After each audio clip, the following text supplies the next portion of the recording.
Creatives Corner. Yeah, I said it and I meant it.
Welcome on another episode of Creatives Corner. I'm your host, James Dale, and with me is Mr. Donald Padgett. How you doing today? I'm doing pretty good. And this is an honor and a blessing.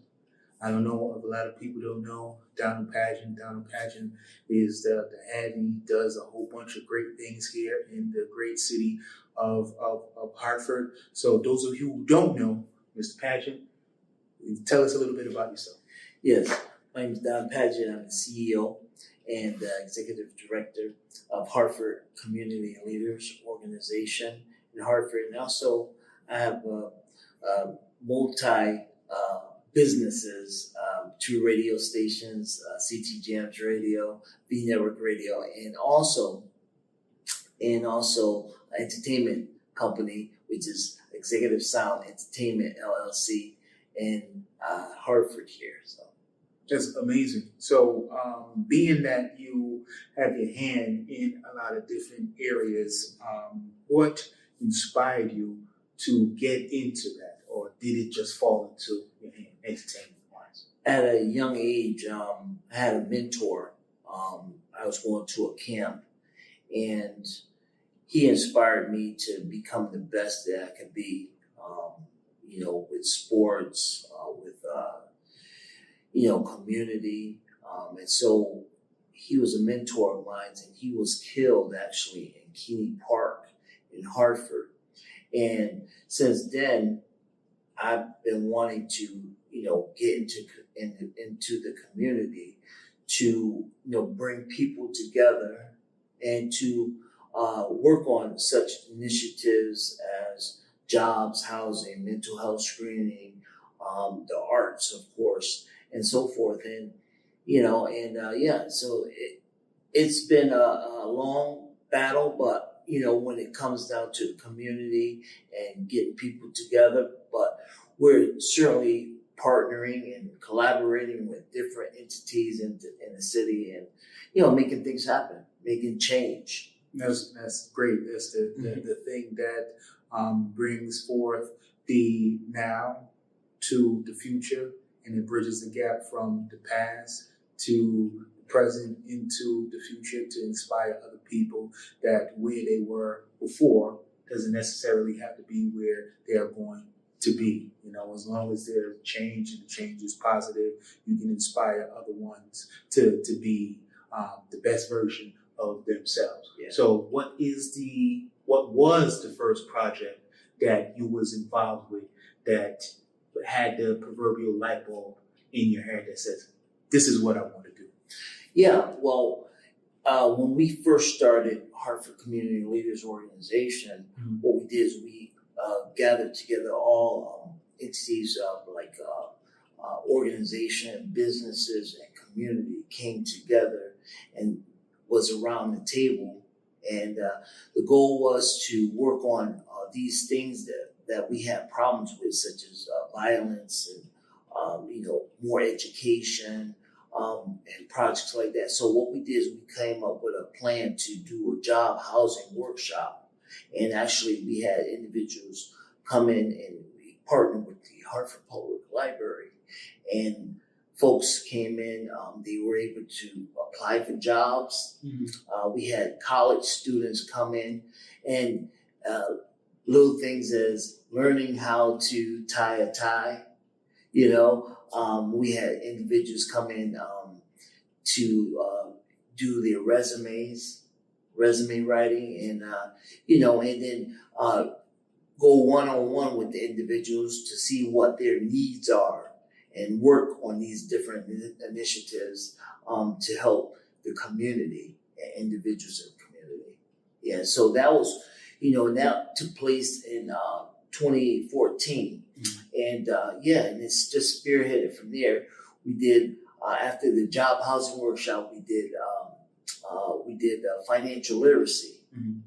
We did surveys, and it came out and we talked about how individuals can apply for credit, credit process, also, financial process, basically banking accounts, and just, working with those individuals one-on-one, and that was a success. And so it just spearheaded from there to other things, we did, youth in drug opioid, how the causes and effects happens to families dealing with opioids, and we've just been going from there to there, and we've worked tirelessly in the community, doing cookouts with the community, having those community conversations about how we can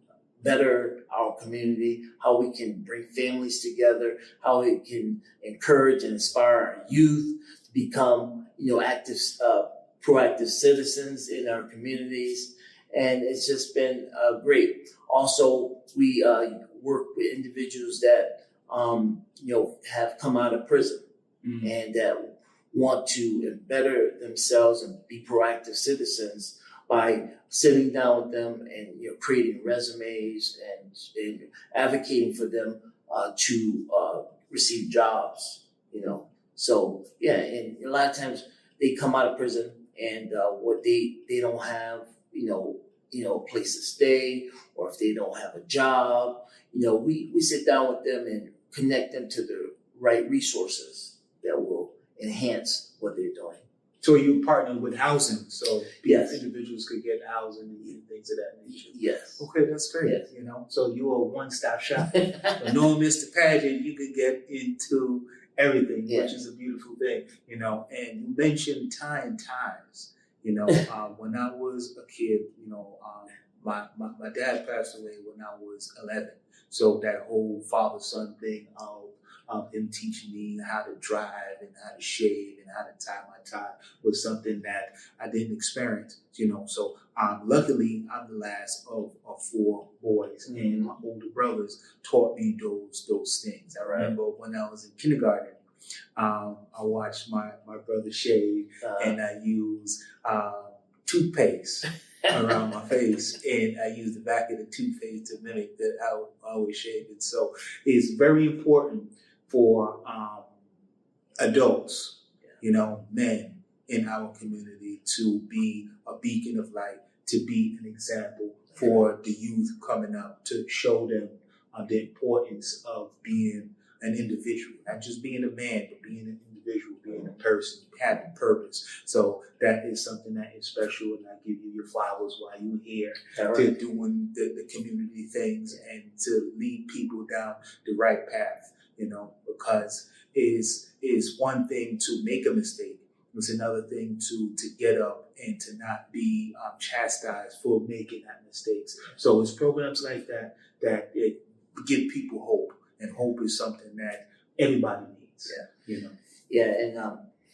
then we volunteer our services to the homeless shelters, and just to hear those different stories, that what people have gone through or what they're going through now, and to be able to sit down with them and have them, share those different moments and different experiences with us, and we, try to help them as much as we possibly can to, to better themselves or to get them assistance in any type of way possible. It's something that, not only that, we've gone to like vigils, and we've done vigils where family members have lost their loved ones, and we try to give the family a name for that they lost a son or daughter. We keep that name alive, regardless of what the situation had become. Everybody make mistakes, and then to encourage those families, because those families are hurting. When it comes down to violence in our community, and just praying with them and just taking time out to talk with them, and not only just at that particular moment, but a follow-up process. Mm-hmm. Yeah. Because when there's a death in the family, especially if it is somebody important, everybody's important, but there is a wound that is left not only in the family but in the community. And if there is not programs and outreach programs like what you spearhead in the community that offer that opportunity for people to heal, then there is something that is left open, a gap that's left open, and that can lead to mental health issues, and that can lead to addiction, that can lead to doing something that is self-deprivating or hurting other people in the community, because you don't have that path to have closure, in that room. So again, doing stuff like that in the community, it helps out for us to heal. And a lot of people is a stigma for mental health in our community. And being a man is frowned upon for us to be emotional and to say that we feel bad, to say that we feel sad, to say that something in our past or even in our present hurts and we can't cope from it, and we need some guidance. So there is outreach programs like you do that give people an avenue to express themselves, to heal, to share their stories, to have that community and inclusion to grow from it. And that's a beautiful thing. You mentioned CT Jams. Yeah. How did you get into that? Did one thing, like you said, lead to the other, lead to the other? What was the inception of CT Jams? Yeah, the inception of CT Jams was I was doing public television, and I was doing like interviews, and so forth in the community, bringing businesses together, politicians, individuals that are making marks in the community. And that spearheaded from 1998 to 2014. And after that, I took a rest and thought that, I would just kind of take it easy. And then all of a sudden, Mr. Bradford Howard Jr., who was an inspiration to many in the community. R.I.P. Bradford Howard Jr. Yeah. So but he recently passed within a month or so. And so he came to me and said, "Don, I got this radio station for you." And so that's how I started. I got into it. I didn't really know too much about radio, and I got into it, and it's been plus ever since. And then that was V Network Radio, which is a 24-hour gospel station. And then also we had CT Jams Radio. We wanted to, after the success of V Network Radio bringing gospel music, we wanted to do the other genres of music: R&B, hip hop, Southern soul, smooth jazz, and so much more, and bring it all into light when it comes down to the music, and promoting and getting businesses to come in to support them and to make things happen in the community. Yeah, That's and great. and get that communication out. Yeah, because Harvard has something to say, and it's not just the local artists. There is communication for individuals that go outside of Harvard after they had an education and had a business opportunity. They go elsewhere and they want to feel at home. And your station, I'm going to assume, is something that is global. You can access it online and you can listen to local acts and things of that nature. Yes. And we have syndication station, radio programming from all over the world. And again, it's a ministry also because, we have individuals that go through, we have station owners that go through, and, to be able to put together in communication with radio, music is therapy for those individuals. And so, I have a station syndicated programming owner, and he was diagnosed with stage 4 cancer. I'm sorry to hear that. And,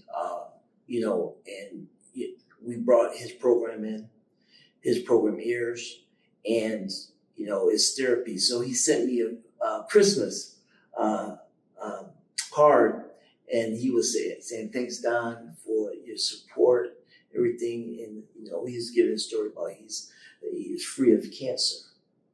So, these stories like this, it helps out. And again, it's a ministry, it's therapy, individuals that face trauma, that face sickness, we try to bring all the people together and make things happen and have, positive, output and input and things. Okay, so you mentioned Dr. Bradford Howard Jr. He's a man of the cloth. He is a pastor, a community leader, and he did entertainment as well. Yes. He represented a lot of acts. He represented a lot of people who wanted to go into the arts, and he promoted people like myself. I was one of his clients. All right. And so him being a man of the cloth, you said that he was the one who brought you into radio. Are you a man of the cloth? Yes, I am. Okay, so my next question is, how did that be something that you got into? Yeah, my aunt, who is was a bishop's wife, and she got me into their church, and and so that's how I got into it. But not only that, when I was younger, I was inspired by my godmother, going to church. So yeah, at a young age, I was like, the foundation was set, and then, and we had the mothers of the church and aunts and uncles that they encouraged me, inspired me, to become the best that I could be. And that helped out because, living in a inner city, sometimes you deal with gangs, you deal with,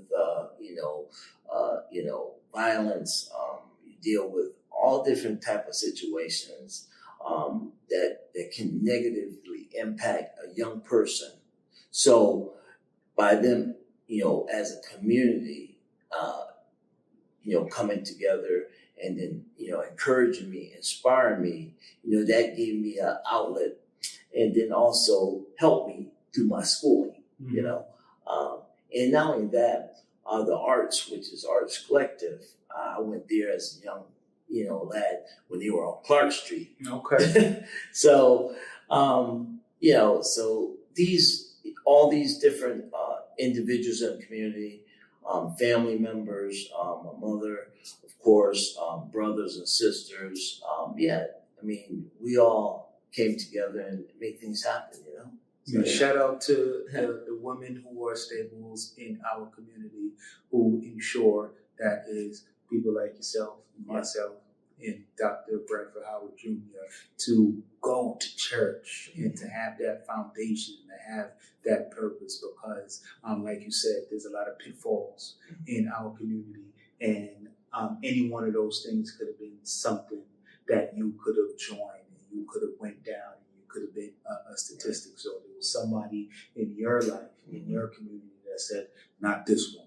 You know, you are going to do something positive because we see a light in you. And I believe that it is ordained, you know, when we come into this plane, that the higher power has something for us. We may not see it. We're not supposed to see it, because if we see a lot of the things that we are going to do, we'll probably be like, I can't do it, you know? So it's other people in our lives that gets a message that said, okay, this person is going to be this, and this is my job to ensure that this person is going to do this at this juncture in life. And that could lead to something else when you are strong enough to get to that next level. So shout out to the individuals that answers the call, like you did, come an ordained minister. And that is not very easy to do in our community, because it's frowned upon, you know, to be a square. It's frowned upon to be a part of the cloth, and not to go to the clubs, and not to go out there and gallivant. So it takes discipline. So I, again, give you your flowers to staying focused and being disciplined and staying on the path, because when you make that commitment, it's not just you. It is somebody who's going to represent, somebody you're going to foster, somebody you are going to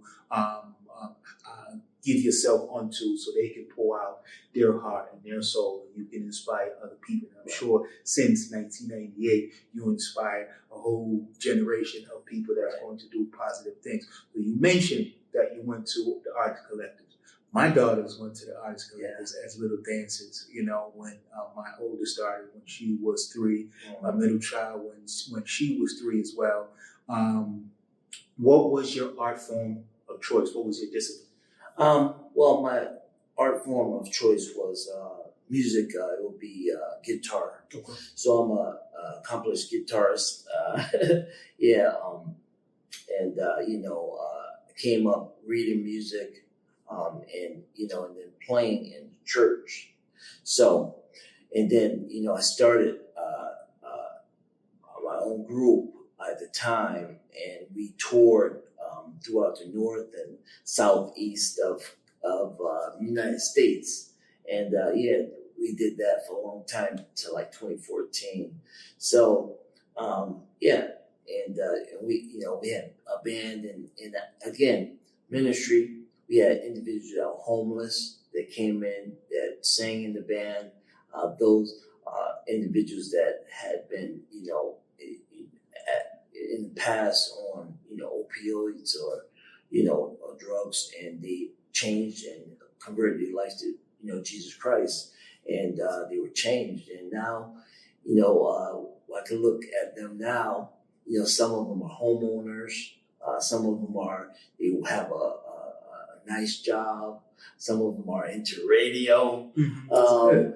And some of them are currently playing in other churches, and they're still being active, and being positive role models to others in the community. So that's a plus, because a lot of times when you have bands, they kind of stray away a little bit. But I can say that they all reach out to me, and I reach out back to them, and just it's great to see them striving. I can say,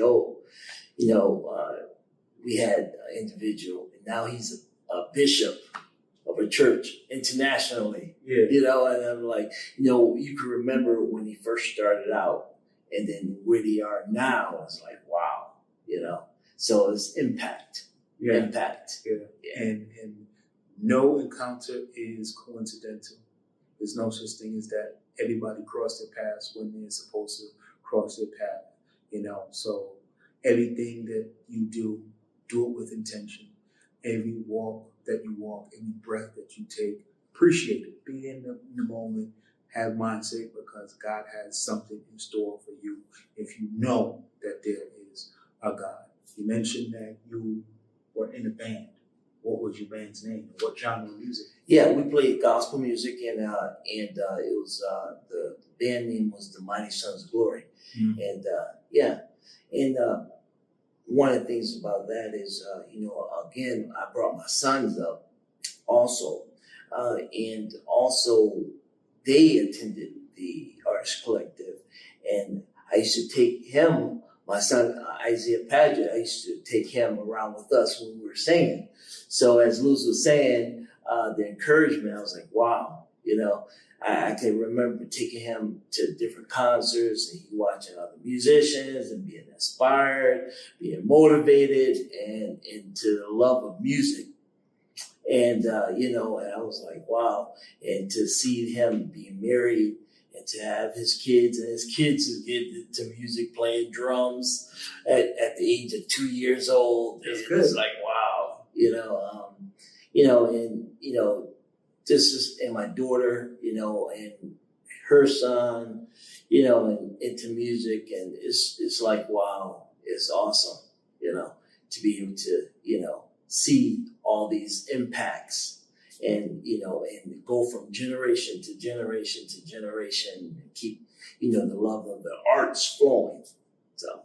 Yeah, so you mentioned that you were the inspiration to your son Isaiah to become a musician. So what was your inspiration to become a musician? Yeah, my inspiration was a pastor who lived out in, we called it the country. And it was in the South Windsor area. And I mean, it was just a rural area. I mean, and you got your cows and your horses, and he had a church. And it was a down-home church. There was no drummer. It was just a guitarist. Yeah. And to be able to see him and be like, wow, and hear that sound of music is like, inspiring. And one day I tried to pick up his guitar, tried to play it, and I broke a string. I was like, oh no. But he inspired me a whole lot. His name was Pastor Davis. And his daughters, they were inspiration in like singing and playing instruments. And I was like, wow. So I was intrigued, about him playing. And then his wife, when he wasn't available, his wife would get the guitar and start playing. Yeah. It was like, wow, and so that was encouragement for me. Yeah. That's good. My older brother, Matthew, he picked up the guitar for whatever reason. We have an uncle that was a guitarist in church in Jamaica, but he said that he was self-taught, so yeah. Is that how you got into music? Were you self-taught, or were you formally trained? Yeah, I was trained through Artist Collective, like reading notes, but basically I was, self-taught, when it came down to it, because I played in street bands also when I was younger. So, and then, that kind of spearheaded also. So it wasn't only just gospel, it was in the street R&B music or soul music at the time, it came through and I inspired my son, for music and taught him, the different ropes of playing the basics, on the drums, keeping timing, keeping the beat, and keeping the rhythm. It's great. And for me, because I'm not a musician, I do poetry and I write, I don't know how to sing at all. I don't even sing in the showers. So for me is the actual notes, the reading of the notes. That's the difficult thing for me. I don't know the musical language. So did you have difficulty learning the notes? Yeah, I mean, it's an ongoing process when reading music and then understanding, the layouts of music. So it's an ongoing process. So, every day I'm learning something new because I can sit down and hear a musician and be like, okay, why did he do, a key of C or a key of D or, a major or a minor or, and I'm like, wow, okay, he added this flavor to this sound and wow, just putting those, notes together is like, wow. It's an ongoing process and you learn every day. So it's not, you got it, it's a learning process, because you learn something new every day because let me tell you, these young people are so talented now. Mm-hmm.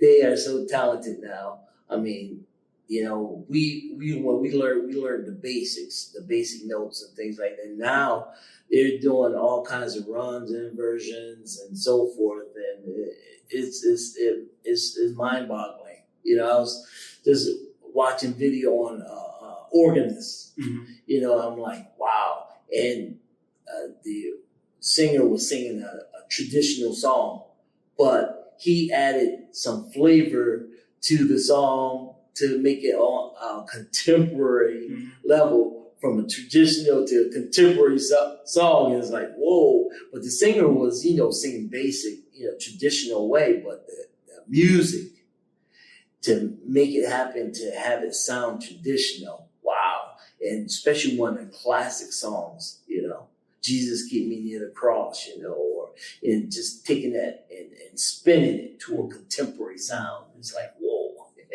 Yeah, that's beautiful. And that's one thing that we should encourage. We should encourage people from different generations to get back to basics and add their different flair to it. We don't want anybody to say, you're not doing the music the right way because this is the way how I learned it. Everybody got to put their own spin in it and have their own take on it so it can move past that generation into a different generation. So I have a question for myself, right? So is music notes different from each instrument, or is just one universal notes? Is every note the same from a pianist to a drummer to a guitarist to a flutist, or is it different from each instrument? Well, the notes are the same, but the thing is that it's the way the artists bring notes together and to incorporate those notes to make their unique sound. It's just like the Hammond. Hammond was developed to, as back in the day of slaves, when you hear all the slaves singing, it gives that unique sound.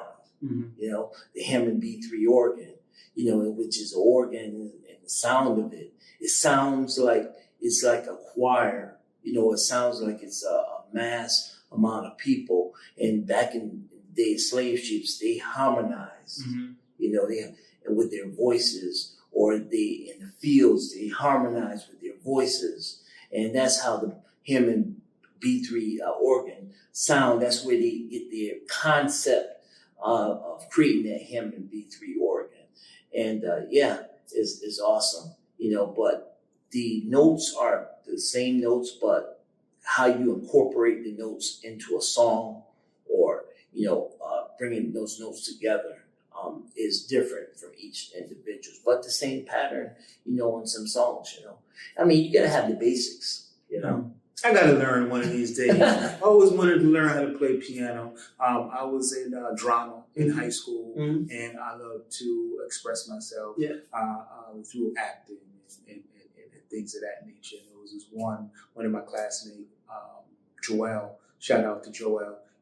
He played the piano. He had a great baritone voice, and I was a part of a group called the Smith Tons, because I went to Alfred E. Smith in the Bronx. Shout out to Alfred E. Smith High School, and we would harmonize a lot of the things. We did a lot of shows, Little Shop of Horrors, and one of our classmates, Antonine, she wrote a few plays for herself. So that segues me into the next question. Do you do things outside of just music? Do you put on plays, or do you produce any movies or anything like that? Just music right now. I've been promoting music. I've had like showcases where I bring in artists from different states and and to perform. And so that's what I've been pretty much concentrating, is to promote the arts and music, because I love the music and make it happen. And one of the things I always tell musicians, don't ever quit. Or, don't ever, you're going to go through your triumphs, tribulations. You're going to go through things that, people jealous of you or what you do in your craft. Don't ever quit, because there's so much things you can do in music. You can produce, you can work with youth to to enhance what they're doing. You can just go into other genres of music.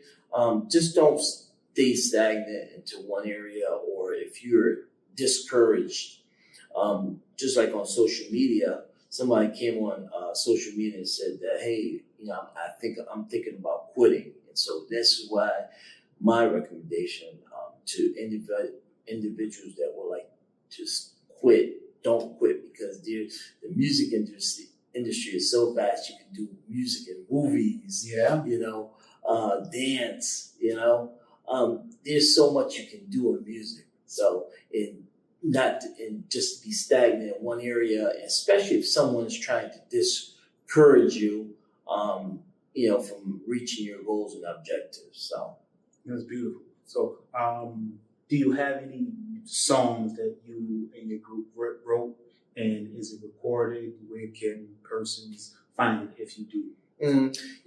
We've had recordings, but they're like on archive for years and years and years, and so it is basically memory moments. You gotta bring them out there, because they have platforms for those kind of musics to come out, so persons could enjoy it. Because it's a staple. It was a point in your life that meant something to you. You put your heart, you put your blood, you put your sweat, and you put your time into it. And I'm sure you guys had to write the music because it's your own.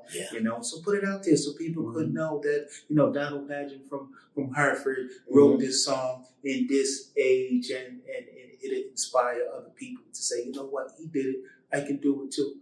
So do you and your group get together and play out different events? Yeah, we used to play out for different types of events, community events, funerals, just you name it, church events. We used to do that, and it was great, being on the road. But when you have 6 to 8 individuals, and different, everybody's going different ways and things like that. So and they're having families, and it's tough to bring, individuals working and their schedules. So it's kind of tough. So we could just took it easy, and every now and then we get together and we let folks know that we still get, You still can jam, man. Yeah. You still can jam. That's a good thing. Yeah. So is there anything on the horizon for you? Well, right now, we're just focusing on community right now, with the North Hartford Culture District, and just the interview that you had with Luz. And so we've been, helping her with, marketing and promotions and radio, television interviews and so forth and like that for podcasts. And so that's what we've been focused on right now for the initiative. Currently I have different initiatives for different things, but primarily right now, this is where I'm focused on. And my wife, she was focusing on health, women's health. So that's another topic that she could probably come back and talk with you on. At this time we're working with them to promote the arts, entertainment, comedy, and into the community, and to get that, to make that happen. So that's one thing I haven't seen. You mentioned comedy, a comedian who is faith-based, outside of Steve Harvey, who mentioned God and growing up into the church, but I mean an actual comedian who is faith-based, of the cloth, and his comedy is based off of his belief system. Yeah, actually, there is a individual, his name is Jerry Williams, and we're hoping to have him be at the festival for Juneteenth, June 19th. And, and he started out in the group here, and, he has a testimony from where he was to where he is now. So he and also he's a part of a ministry, also a men's ministry, there is. Okay, yeah, we like to see that. I like to see that. So, any words of wisdom for the people out there? And I know you mentioned discouragement and not to be discouraged and not to accept discouragement from anybody. Sometimes it's the people that we love, that we believe love us, that don't see our vision, that will discourage us and will tell us do something safe, in our lives. Is there any words of wisdom? Yes, we have a higher power, and everybody's belief system is different, but should be incorporate all in one to say, okay, I have a higher power, and that I have a love, and we want you to know that if you have a relationship with that higher power, that he wants you to, the Holy Spirit will lead and guide you in every area of your life. And whatever you're going through, stay steadfast and unmovable. And, the Holy Spirit can guide you. Sometimes you could be driving down one direction of the street, and all of a sudden that still voice from the higher power will say, hey, don't go down that street because there may be danger. So what I'm saying to you is that if you are rooted and grounded, and you know your purpose, then I think that you could be able to be led by the Holy Spirit or that higher power to guide you in everything, whether it's a job, whether it's community, whether it's family, whatever situation you may be going through, health, that higher power can help you enhance yourself. I can say this as an example. In 15, I was diagnosed with a lot of ailments. And so by me being spiritual and having higher power and knowing my purpose, that gave me I was overcome by that sickness and illness. So I just want to encourage you that if you have a higher power and you know your purpose, or you're trying to understand what your purpose is, be led by the Holy Spirit or that higher power into anything that you're doing, which is jobs, your housing, whether it's your family, whether it's sickness, whatever you're going through. Allow that higher power to speak to you and speak to your circumstances to say that you are healed. I can do all things through my higher power, or I can become the best that I could be. You may be looking for a job, and you might not have all the experience in the world, but favor, let me tell you something, favor can get you to some high places in life. So I just want to encourage you today to, be the best that you can be inspired, be encouraged, and be led by your Holy Spirit or your higher power. That's beautiful. That's a great message. Can you let everybody know where they could contact you if they have a question, or if they are in a rough spot, or if they just want to express themselves through the arts? Yeah, through the arts, you can reach me at UI Music 93, UI Music 93 at gmail.com. Through the arts music, if you like to, become a volunteer, or you would like to perform, you want to do comedy, you want to sing, you want to dance, UI Music 93 at gmail.com, and we could definitely work with you to get you associated with the North Hartford Cultural District. Also, if you're, having issues or problems, or you would like to talk, you have trauma, or your family members have trauma, you would like to just talk, you can reach me at the tvcc at gmail.com, the tvcc at gmail.com. That's the True Vine Church of Christ. which is I'm the pastor of that church, and yeah, definitely. And we're open to outreach and ministry. Also, if you want to come and have Bible class, we're here. To something that you don't understand. I love to sit down at the table and talk and to do our teaching, about the Bible. So that's where we are. That's a beautiful thing. And on that note, my name is James Dare. This is Creators Corner. This is Mr. Donald Padgett. We'll see you on the next one. Thanks for tuning in. Join us next time.